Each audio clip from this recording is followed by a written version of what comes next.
नमस्कार, मैं आपके साथ आंचल कादियान। आप देख रहे हैं माहौल टाइट। महाकुंभ और मथुरा के बाद अब केदारनाथ धाम में गैर हिंदुओं के प्रवेश पर प्रतिबंध की मांग उठने लगी है और ये मांग किसी और ने नहीं बल्कि केदारनाथ की बीजेपी विधायक आशा नोटियाल की तरफ से उठाई गई है। आशा नोटियाल का कहना यह है कि केदारनाथ धाम में गैर हिंदू शराब और मांस परोस रही है, इससे पवित्र धाम की गरिमा को नुकसान पहुंचा जा रहा है। बीजेपी विधायक आशा नोटियाल ने मांग ये की है कि केदारनाथ धाम में गैर हिंदुओं के प्रवेश पर रोक लगे।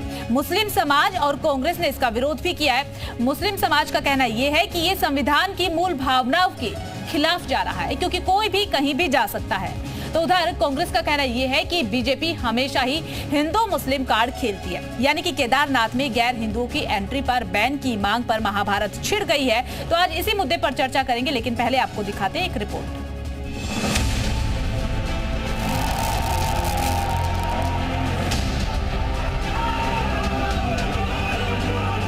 सबसे पहले मैं अपने इन बूथ के कार्यकर्ताओं को, मंडल के कार्यकर्ताओं को, जिले के पदाधिकारियों को, मोर्चों के अध्यक्षों को, सबको मैं बधाई देना चाहता हूं कि इनकी लगन, इनकी मेहनत आज रंग लाई है।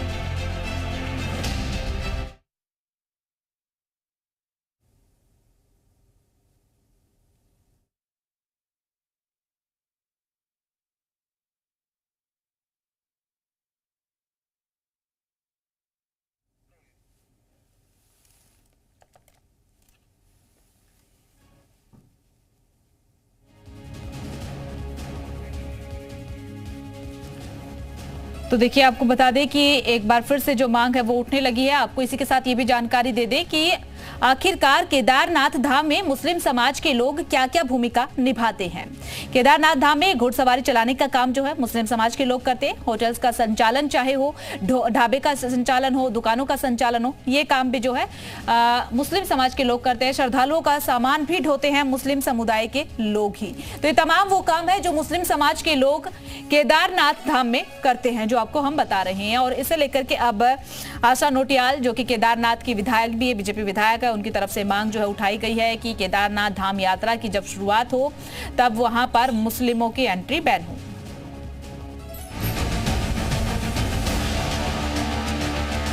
उद्देश्य वही है कि जो लोग वहाँ पे बाहर से आके गलत हरकतें कर रहे हैं, वहाँ धाम को बदनाम करने का काम कर रहे हैं और वहाँ पे कुछ घटनाएं ऐसे कर रहे हैं जो मतलब हिंदुओं की आस्था को ठेस पहुंचाने वाला काम है, आहत करने वाला काम है। क्या ये भगवान की ज़ात को भी हिंदू और मुसलमान से बांधना चाहते हैं? अगर किसी को इसमें श्रद्धा है, वो जाना चाहते हैं, तो ये कौन होते हैं उसे रोकने वाले? बहुत से लोग हैं वहाँ श्रद्धा के उस अनुरूप जाते हैं। मुसलमान मंदिर में जाता है, हिंदू मज़ारों पे जाते हैं। तो देखिए, इनका एक काम है कि लोगों को लड़ाओ और राज करो, और लोग इनकी नीतियों को समझ चुके हैं।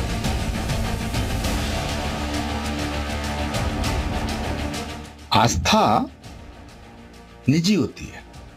अगर किसी की आस्था है, भगवान केदारनाथ में किसी की आस्था है, मैं उसका स्वागत करूंगा। लेकिन अगर आस्था नहीं है तो बवाल करने के लिए क्यों आते? वहां नहीं जाना चाहिए। इस तरीके के नफरत भरे बयान के हिंदू भाइयों के अलावा और कोई मजहब का या मुस्लिम यहाँ जो है प्रवेश नहीं कर सकता, तो बड़े दुर्भाग्यपूर्ण बात है। ये तो ऐसा नहीं होना चाहिए।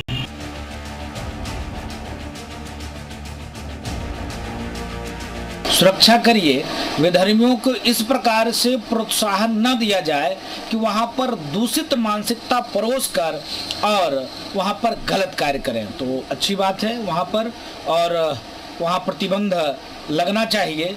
यह हम सनातनियों की हार्दिक इच्छा है और हम लोगों की मांग है। ये बताइए, हिंदुस्तान के संविधान में कहां आप किसी देश के नागरिक को रोक सकते हैं कि चार धाम यात्रा रूट पर कोई गैर हिंदू नहीं आएगा, गैर सनातनी नहीं आएगा, मुसलमान नहीं आएगा, क्रिश्चियन नहीं जाएगा, सिख नहीं जाएगा? ये संभव है क्या?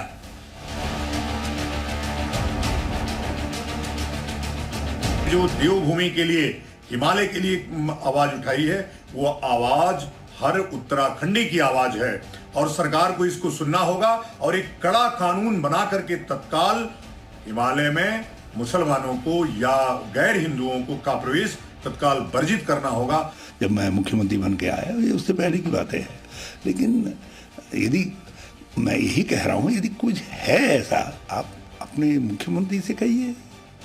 मुख्यमंत्री से भी कहने की जरूरत नहीं है, तो सीएम की बात भी नहीं है, तो डीएम और एसएसपी की बात है, उनसे कहिए, वो करेंगे।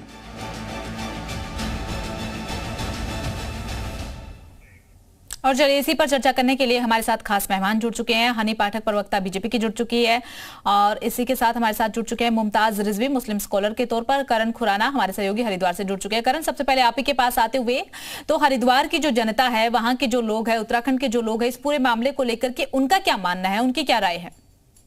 बिल्कुल, देखिए हरिद्वार जब से ये आदेश आया है कि केदारनाथ में गैर हिंदुओं का जो प्रवेश है वो वर्जित रहेगा, उसके बाद हरिद्वार में अलग अलग तरह की चर्चाएं हैं। हमारे साथ बात करने के लिए उनसे जानेंगे कि अपना आप क्या कहना चाहते हैं। देखिए, केदारनाथ की जो विधायक है आशा नौटियाल जी, उन्होंने जो बयान दिया है निश्चित रूप से वो ठीक है। ठीक इसलिए भी है क्योंकि आप देखिए कि ये जो हरिद्वार है, हरिद्वार हो, केदारनाथ हो, बद्रीनाथ हो, ये कोई पर्यटन स्थल नहीं है, ये तीर्थ स्थल है। और आप हरिद्वार में देखिए, मैं हरिद्वार की बात करूं तो अंग्रेजों के समय से एक बायलॉज यहाँ पर है कि गैर हिंदू व्यक्ति रात्रि निवास नहीं कर सकता। तो सभी धर्मों को जो उनकी मान्यताएं हैं, उनकी पौराणिकताएं हैं, उसको कहीं ना कहीं धरातल पर उतारने का काम उनके धर्मावलंबियों द्वारा किया जाता है। और आप आज देखिए कि पर्वतीय क्षेत्रों में, चाहे वो केदारनाथ हो, बद्रीनाथ हो, वहाँ किस प्रकार गैर विधर्मी लोग वहाँ जाकर के वहाँ की शांत फिजा को खराब करने का काम करते हैं। क्योंकि केदारनाथ हमारे आराध्य हैं, पूरे देश और दुनिया के हिंदुओं की कहीं ना कहीं वो एक शरण स्थलीय, धर्म स्थलीय। तो मुझे लगता है कि माननीय विधायक जी ने जो बयान दिया है, हरिद्वार के लोग भी उसके अपने आप को सम्मत करते हैं। और जो नियम कानून हरिद्वार के लिए है कि गैर हिंदू व्यक्ति और रात्रि निवास नहीं कर सकता है, ठीक उसी प्रकार केदारनाथ में भी इस प्रकार का कानून लागू किया जाना चाहिए। तो हमारे साथ एक युवा भी हैं, उनसे भी जानेंगे उनके क्या विचार है। आपके क्या विचार है? देखिए, ये जो बयान आया है इस पे तो चर्चा बाद में की जाए। मुझे लगता है कि सरकार पहले इस पर जवाब दे कि ऋषिकेश जैसा पौराणिक तीर्थ स्थल। चलिए ठीक है करण, लौटेंगे आपके पास। हमारे साथ हनी पाठक जुड़ी है, बीजेपी की प्रवक्ता। हनी पाठक जी, आप ही के पास आते हुए, देखिए ये मांग एक बार फिर से क्यों?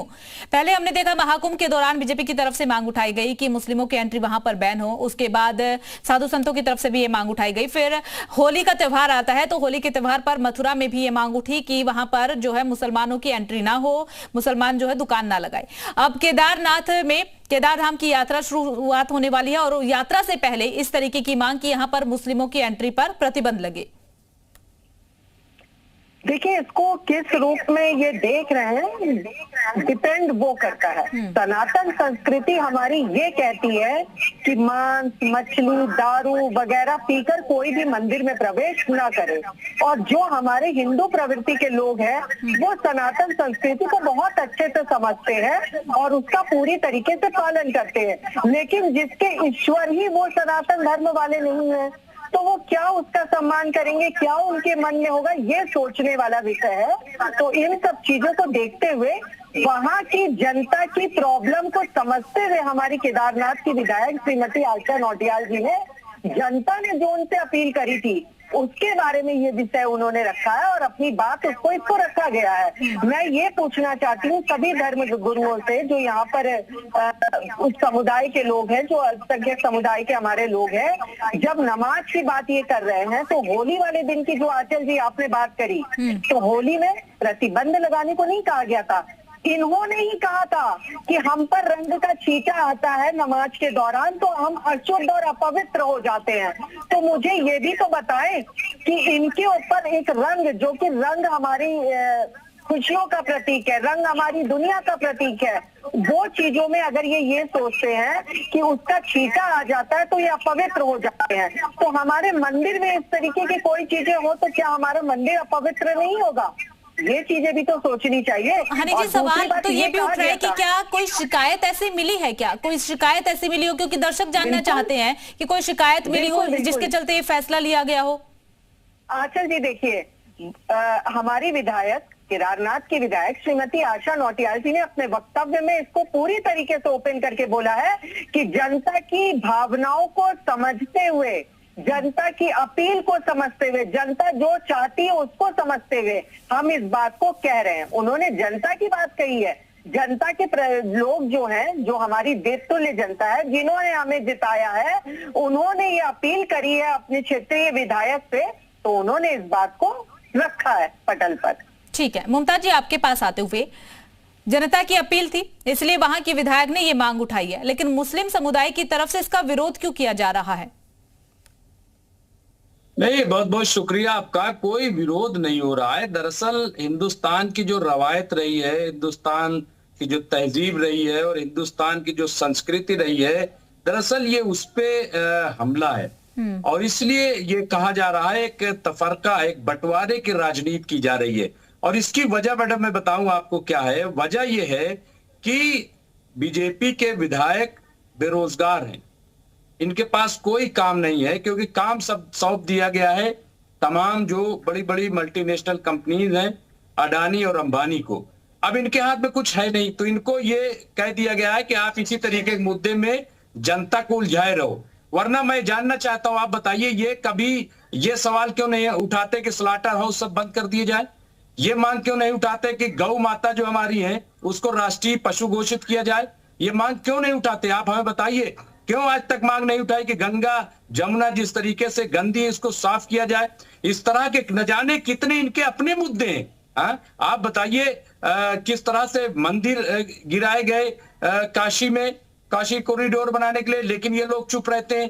तो ये असल में इनको इधर मोड़ दिया है भाजपा की सरकार ने, ताकि ये न कह सके कि हम बेरोजगार हैं, क्या करें, और ये सवाल कोई न कर ले। तो इन लोगों को गलत ट्रैक पर लगा दिया गया है। वरना ये पहली बार तो इन्हें हिंदुस्तान में मुसलमान नए नए तो आए नहीं कि साहब अभी चले आए हैं।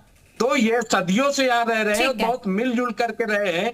आप बताइए, अकबर के दरबार में, अकबर के महल में मंदिर था वहां पे जोधाबाई का। चलिए ठीक है, कभी कोई इतराज नहीं। ठीक है, जवाब ले लेते हैं, जवाब ले लेते हैं। ठीक है मुमताज जी, जवाब ले लेते हैं। हनी जी, पहली बार ये मुद्दा उठाया, इतने सालों से तो कभी ये मुद्दा नहीं उठा, और लगातार विपक्ष की तरफ से भी ये कहा जा रहा है कि बीजेपी जो है हिंदू मुस्लिम की राजनीति कर रही है, देश को बांटने का काम यहाँ पर किया जा रहा है बीजेपी की तरफ से। ऐसा है, सुनिए आंचल जी, इनकी ना शुरू से बातों का मैं एक एक करके जवाब देती हूँ। इन्होंने कहा कि शुरू से इस तरीके की बातें क्यों नहीं उठी, तो जनाब ये भी बताने का कष्ट करिए कि शुरू से क्या ये थूक जिहाद का प्रकरण सामने आया था? थूक जिहाद का प्रकरण क्या सामने आया था? और देखिए मुमताज जी, बीच में ना बोले आंचल जी, मुमताज जी देखिए, एक एक करके, मुमताज जी एक एक करके, देखो उन्होंने शांति से आपकी बात को सुना था, आप भी शांति से सुन लीजिए, फिर आपको समय दिया जाएगा, आप जवाब दीजिएगा। आंचल जी देखिए, लोकप्रिय चैनल है और कोशिश ये कर रही है मुमताज जी कि अपने टर्न पर बोले, दुनिया इनको भी सुनेगी। मैं ये कहना चाहती हूँ, थूक जिहाद का प्रकरण आज तक सोशल मीडिया के माध्यम से और न्यूज के माध्यम से हमें देखने को नहीं मिला था। 52 अवैध मदरसे उत्तराखंड में सील किए गए हैं आंचल जी। वो 52 उत्तराखंड में अवैध मदरसों का प्रकरण इससे पहले क्यों नहीं आया? मैं तो सिर्फ एक पर्टिकुलर छोटे से राज्य की बात कर रही हूँ। 52 उत्तराखंड में अवैध मदरसे सील किए गए हैं। तो ये सोचिए कि अवैध तरीके से ये वहां पर बच्चों के भविष्य के साथ किस प्रकार का खिलवाड़ उस अवैध मदरसों में हो रहा था। ठीक है, बच्चे जो हमारे कल के उज्जवल भविष्य के लोग हैं। और तीसरी बात का जवाब मैं इनका देना चाहती हूँ, इन्होंने कहा गंगा और यमुना की सफाई की बात क्यों नहीं करते? महोदय, आप चैनल या तो नहीं देखते हैं या योजनाओं को नहीं सुनते हैं। नमामि गंगे परियोजना हमारे द्वारा लाई गई, स्वच्छता अभियान की समिति हमारे द्वारा गठित करी गई। तो गंगा और यमुना, और अरविंद केजरीवाल जी जो अभी तक यमुना के नाम पर बार बार राजनीति करते थे। ठीक है यमुना की आरती से ही हमने, ठीक है, इन सब चीजों का जवाब जो है मुमताज जी से लेंगे। मुमताज जी भी कुछ कहना चाह रहे हैं, मुमताज जी लौटेंगे आपके पास, लेकिन हमारे साथ जुड़ चुके हैं स्वामी प्रेमानंद महाराज जी, महामंडलेश्वर। सर सबसे पहले तो आपका स्वागत। स्वामी जी देखिए, एक मांग जो है केदारनाथ की यात्रा शुरू होने से पहले लगातार उठाई जा रही है। वहां के विधायक आशा नोटियाल, उन्होंने मांग की है कि वहां पर मुस्लिमों की एंट्री पर प्रतिबंध लगे। आप इस फैसले को किस तरीके से देखते हैं, इस मांग को किस तरीके से देखते हैं? देखिए, आशा बहुत जुझारू विधायक हैं और मैं उनको व्यक्तिगत जानता हूं। उनको चिंता किसी के रोकने की नहीं है, उनको चिंता इस बात की है कि संस्कृति से कोई खिलवाड़ ना हो। जिस तरह कांवड़ यात्रियों के समय हम लोगों ने चिंता ली थी और सब जगह हमने बंद किया था और सब जगह नाम लिखवाए थे, तो आशा जी को इस बात की चिंता है कि हमारा जो केदारनाथ यात्रा है ये पूरे विश्व की सनातन धर्म की सबसे पवित्र और सबसे महत्वपूर्ण यात्रा है, क्योंकि शिव के भक्त पूरे विश्व में सबसे ज्यादा हैं। तो आशा नोटियाल जी ने जो चिंता ली है कि इन सब की एंट्री बैन की जाए, तो वो उचित है। हमने आज कुंभ में एंट्री बैन की तो हमको कोई भी एक इस तरह का मामला नहीं मिला। तो मैं समझता हूं कि आर्या नौटियाल के फैसले को मैं समर्थन करता हूं और पूरा संत समाज इसको समर्थन करेगा। और ये लब जिहाद, थूक जिहाद और ये सारे जिहादों से मुक्ति के लिए ये सब, देखिए मैं किसी का विरोधी नहीं हूं, परंतु मैं कहता हूं कि अपनी परंपराओं में सब लोग खुश रहें। और ये केदारनाथ भगवान शिव का और शैव परंपरा के और अखाड़ों का, हमारा निरंजनी अखाड़ा है जो प्रमुखता से ये यात्रा में भाग लेता है और सारे शैव अखाड़े इस यात्रा में भाग लेते हैं। तो आशा नौटियाल जी की चिंता वाजिब है और मैं इसका समर्थन करता हूं। पूर्णतः एंट्री बैन होना चाहिए। चलिए ठीक है मुमताज जी, देखिए आपके पास आते हुए, अगर जो मांग की जा रही है वो इसलिए की जा रही है कि हिंदू समुदाय की आस्था को ठेस ना पहुंचे, उनकी आस्था बनी रहे, वहां की पवित्रता बनी रहे, तो फिर आपत्ति किस बात की? पवित्रता बनी रहने दीजिए ना। और देखिए कोई जाना है तो ये पाकिस्तान जाए, को भंग नहीं कर रहा है। एक मिनट रुक जाइए, कोई पवित्रता को भंग नहीं कर रहा है। और ये नया नया ज्ञान जो प्राप्त हो रहा है रोज, तो ये ज्ञान को जरा से देखें, टटोलें कि इस ज्ञान के पीछे कौन है, इनकी सोच क्या है। अभी मैडम कह रही थी कि थूक जिहाद, हमें बताइए 10 लोगों के नाम बताइए जिनको आपने पकड़ा हो और वो जेल में हो, हमें 10 नाम बता दीजिए। आप 10 नाम बता दीजिए तो हम जाने कि हाँ थूक जिहाद चल रहा है। दूसरा आपने कहा कि ये अवैध मदरसे पाए गए। मैडम आप थोड़ा जानकारी हासिल कर लीजिए, वो अवैध मदरसे नहीं, गैर रजिस्टर हैं। और इस तरह से इदारे छोटे छोटे गैर रजिस्टर बहुत सारे चलते हैं। स्कूल भी बहुत सारे आप पता कर लीजिए चल रहे होंगे जो रजिस्टर्ड नहीं है। मान्यता प्राप्त जो नहीं है, मान्यता न लेना जो है वो गैर कानूनी नहीं हो जाता है। जा करके आप पढ़ लीजिए इसको वहां पे। और आ जाइए, आपने दरअसल बात क्या मैं आप बताऊं। ठीक है ना मुमताज जी, मदरसों पर किसी और दिन चर्चा कर लेंगे, अभी यात्रा पर चर्चा कर लेते हैं ना मुमताज जी। मुमताज जी अब ठीक है, मैं आपकी बात समझ, उन्होंने सवाल उठाया, आप जवाब दे रहे, लेकिन मदरसों को रख देते हैं ना साइड में, किसी और दिन बैठते हैं मदरसों के मुद्दे पर। आज हम यात्रा को लेकर के करते हैं, आप इसका जवाब दे दीजिए कि अगर वो पवित्रता चाहते हैं। आप सुन लीजिए मुमताज जी, सुन तो लीजिए मुमताज जी, सुनेंगे नहीं तो जवाब कैसे देंगे? आप ही के पास आ रहे हो, आप ही को समय दूंगी बोलने का, आप ही को समय दूंगी बोलने का। बस इतना सा बता दीजिए कि अगर हिंदू समुदाय के लोग, आशा नौटियाल ये चाहती है कि वहां की पवित्रता बनी रहे, तो फिर आपत्ति किस बात की है? आप पवित्रता बनी रहने दीजिए ना।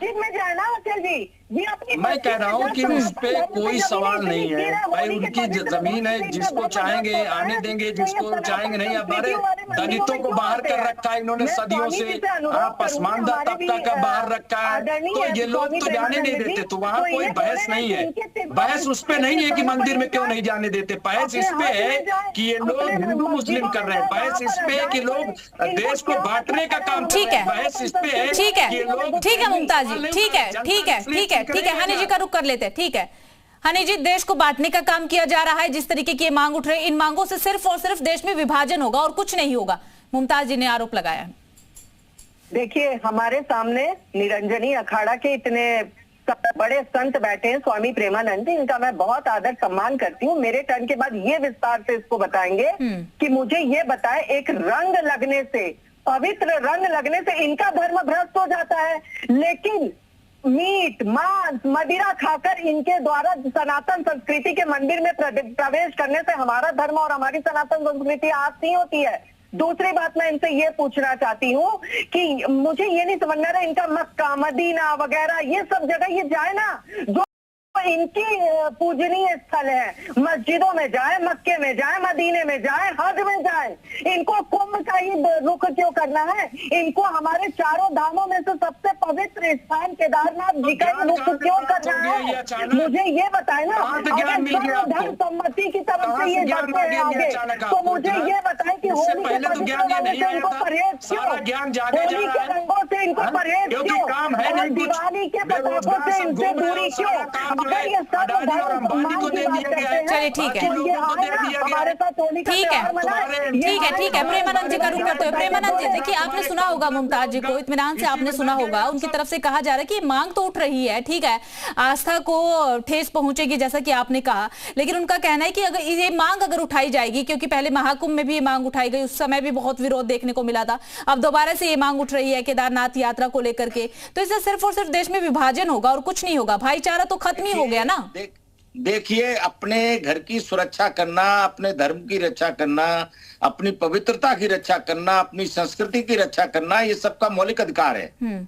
और इस मौलिक अधिकार में किसी दूसरे व्यक्ति को, हमने तो कभी नहीं कहा कि मक्का मदीना में ये हो रहा है, मक्का मदीना में ये होगा, माने हमने कभी किसी धर्म स्थल के लिए कभी नहीं कहा।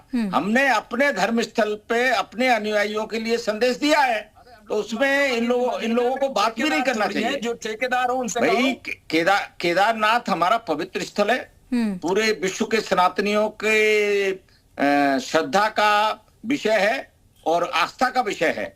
और आस्था के विषय में अगर आशा नौटियाल जी ने अगर ये कहा है कि गैर हिंदुओं की एंट्री बैन हो, तो ये अच्छी बात है। मैं तो कहता हूं, इस बात का स्वागत करता हूं। दलितों की एंट्री करेंगे आप? जिससे हिंदू की एंट्री करेंगे? आप चुप रहिए, आप बिल्कुल चुप रहिए। मैं आप बोल रहे थे, मैं बीच में बोला नहीं। आप या तो इनका माइक म्यूट कर दीजिए और इनको सुनने की आदत डालिए, क्योंकि जब आप बोल रहे थे मैं चुप था। आपको बिल्कुल चुप रहना चाहिए और चुप होकर सुनना चाहिए। ठीक है प्रेमानंद जी, बात रखिए। तो मैं इसी बात को कहना चाहता हूं कि अगर ये केदारनाथ की पवित्रता की बात है, तो हम 1% भी इसमें समझौता नहीं करना चाहते और हम अपनी संस्कृति और संस्कार की रक्षा के लिए, लेकिन संविधान के हिसाब से चले प्रेमानंद जी, संविधान के हिसाब से चले तो कहीं भी किसी को भी आने जाने से रोका नहीं जा सकता है। देखिए संविधान अपनी जगह काम करता है और संस्कृति और संस्कार अपनी जगह काम करते हैं। जहां आस्था का विषय होता है, संविधान ने भी इस बात की छूट दे रखी है कि आप अपने अपने मौलिक अधिकारों की रक्षा करें। कुंभ में इन लोगों ने मुद्दा उठा दिया था कि कुंभ बर्फ की भूमि पर है। अरे आप फॉर बर्फ को बने हुए अभी 50-60 साल हुए हैं और कुंभ आदिकाल से लगता आ रहा है और आज 66 करोड़ लोग पूरे विश्व के कुंभ में आए, तो ये सनातनियों की कितना बड़ा आस्था का प्रतीक है। वहां आपने मुद्दा उठा दिया कि ये बर्फ की भूमि है। माने कोई बात करने से पहले सोचना चाहिए, देखना चाहिए। ये सब बातें इन लोगों को समझना चाहिए और समझ के इस तरह की डिबेट में मैं तो कहता हूं इन लोगों को एक लाइन में बात कह के स्वागत करना चाहिए कि ठीक है, ये केदारनाथ सनातनियों का विषय है, वो अगर ऐसा कह रहे हैं तो हम सब सहमत हैं। ये इनको कहना चाहिए, तब भाईचारे की बात है। अब भाईचारे की बात पे आप बैन करना चाहिए, नहीं करना चाहिए, ये हमारा विषय है। हमारे विषय में हस्तक्षेप करने का किसी को अधिकार नहीं है। तो इसलिए मैं फिर से एक अच्छी सलाह देता हूं कि आप अपने अपने घर को देखिए। ठीक है, बड़ा मुस्कुरा रहे मुमताज जी, क्या आ गया जहन में? नहीं, मेरे जहन में कुछ नहीं आया है। बेवकूफी का कोई जवाब नहीं होता है। बात यह है कि हमने कहा ना कि लोगों को काम के शब्दों ऐसे घटिया लोगों को चैनल पे नहीं बिठाना चाहिए। बोलने की मर्यादा का ज्ञान नहीं है। स्लॉटर हाउस बंद करवाइए। आप क्यों बीच में बोल रहे हैं? आप नहीं, इसलिए बोल रहा हूं कि आप शब्द अच्छे मुमताज जी, देखिए आपने बेवकूफी शब्द का इस्तेमाल किया, वो सिर्फ इसीलिए बीच में बोले। शब्दों की थोड़ी सी मर्यादा रखनी पड़ेगी ना। नहीं, शब्दों का हम ऐसे कुछ भी शब्द नहीं बोल सकते ना। ठीक है प्रेमानंद जी, बोल दिया। ठीक है, बहस मत कीजिए, एक एक करके बात रखिए। मुमताज जी, शब्दों को ख्याल रखते हुए शब्दों का ख्याल रखिए और फिर अपनी बात रख दीजिए। नहीं, ये कोई ऐसा शब्द हमने नहीं, उनको आहत हो गया ना, आहत हो गया, कोई बात नहीं। अगर आहत हो गया तो छोड़ दीजिए। जो ये सब कर रहे हैं, हमें तो हर रोज हमारे सीने पे तीर लगते हैं इनके। ये तो रोज हमें आहत करते हैं, हर कदम पे झूठ बोल करके। बिला वजह अभी तक इनका धर्म भ्रष्ट नहीं हुआ। हजारों साल का ये सनातन धर्म है, अब धर्म भ्रष्ट हो गया, इनको ज्ञान प्राप्त हो गया। दूसरी चीज ये कि अभी कुंभ की बात कर रहे थे। कुंभ में जब भगदड़ मची, एक जबान से एक कुछ निकला नहीं इनके कि क्यों ऐसा हो गया। और वहां पे इलाहाबाद में मुसलमानों ने अपनी मस्जिदें खोल दी, मुसलमानों ने अपने घरों को खोल दिया। जाकर के मेरे घर में लोग रुके रहे। और वहां यादगार हुसैन इंटर कॉलेज, जहां पे 20,000 लोगों के ठहरने का इंतजाम था, वो खोल दिया। वहां खाने पीने का इंतजाम किया। किसी का धर्म भ्रष्ट नहीं हुआ। लेकिन यहाँ पे धर्म भ्रष्ट हो रहा है। दरअसल इनको काम पे लगा दिया गया। सोना चोरी हुआ, ये उस पे नहीं बोल रहे हैं कि भाई सोना कहाँ चला गया। जहां इनकी जहां प्रॉब्लम जो है वो प्रॉब्लम नहीं उठा रहे हैं। अभी मैडम कह रहे थे नमामि गंगे हमने बनाया। अरे हम भी जानते हैं 50,000 करोड़ खर्च हुए, लेकिन माफी मांगे, फायदा क्या हुआ हमें बताइए। फायदा क्या हुआ नमामि गंगे का, वो तो बताइए। आप इनको कृपया बोलिए, जो उन्होंने हमारे संत समुदाय को बेवकूफ बोला उसके लिए माफी मांगे। देखिए, माफी ठीक है हनी जी, वो बात हो गई है, वो बात हो गई है, अब उस बात को छोड़ दीजिए, वो बात हो गई है, वो बात हो गई है। आपने हनी जी सुना? देखिए आइंदा से मैं जाने वाले सभी बेवकूफ है, इनको कैसा लगेगा? अरे हमें तो आप लोग पाकिस्तानी आतंकवादी, चलिए ठीक है, पता नहीं कौन जिहादी, हमें तो ठीक है हनी जी, वो उस चीज के लिए बोल चुके हैं। आप बेफालतू में उस बात को उठा रही, वो उस चीज के लिए बोल चुके हैं। ठीक है, आप सभी का बहुत बहुत शुक्रिया अपना कीमती समय हमें देने के लिए, चर्चा करने के लिए। तो केदारनाथ धाम यात्रा को लेकर के मांग जो है वहां की विधायक आशा नोटियाल की तरफ से उठाई गई है कि मुस्लिमों की एंट्री पर बैन लगे। अब आगे क्या कुछ होता है, क्या फैसला लिया जाता है, इस पर नजर रहेगी। फिलहाल माहौल टाइट में सिर्फ इतना ही, बाकी तमाम बड़ी खबरों के लिए बने रहिएगा।